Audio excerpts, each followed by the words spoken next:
శాసనసభకి వస్తామని చెప్పినటువంటి రాజకీయ పార్టీ కేవలం అటెండెన్స్ కోసమే వచ్చిందని చెప్పి తేటతెల్లమైంది.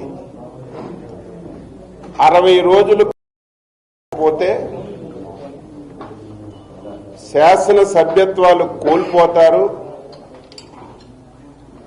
తద్వారా ఉప ఎన్నికలు వస్తాయి, ఈ 11 స్థానాలు కూడా ఓడిపోతామని చెప్పి భయపడి ఈరోజు శాసనసభకి సంతకం గురించి అటెండెన్స్ గురించి వచ్చిన విషయాన్ని తెలియజేస్తున్నా.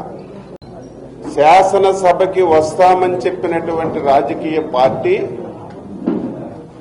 కేవలం అటెండెన్స్ కోసమే వచ్చిందని చెప్పి తేటతెల్లమైంది. 60 రోజులు పోతే శాసన సభ్యత్వాలు కోల్పోతారు, తద్వారా ఉప ఎన్నికలు వస్తాయి, ఈ 11 స్థానాలు కూడా ఓడిపోతామని చెప్పి భయపడి ఈరోజు శాసనసభకి సంతకం గురించి అటెండెన్స్ గురించి వచ్చిన విషయాన్ని తెలియజేస్తున్నా.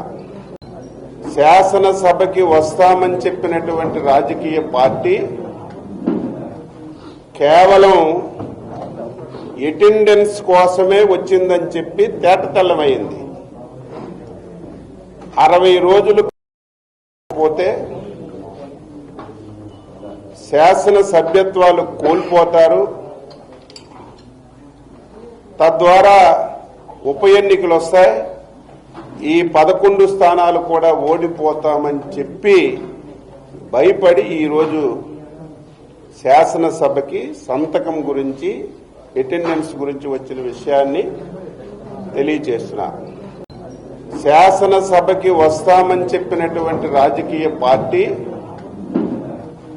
కేవలం అటెండెన్స్ కోసమే వచ్చిందని చెప్పి తేటతెల్లమైంది. 60 రోజులు పోతే శాసన సభ్యత్వాలు కోల్పోతారు, తద్వారా ఉప ఎన్నికలు వస్తాయి, ఈ 11 స్థానాలు కూడా ఓడిపోతామని చెప్పి భయపడి ఈరోజు శాసనసభకి సంతకం గురించి అటెండెన్స్ గురించి వచ్చిన విషయాన్ని తెలియజేస్తున్నా.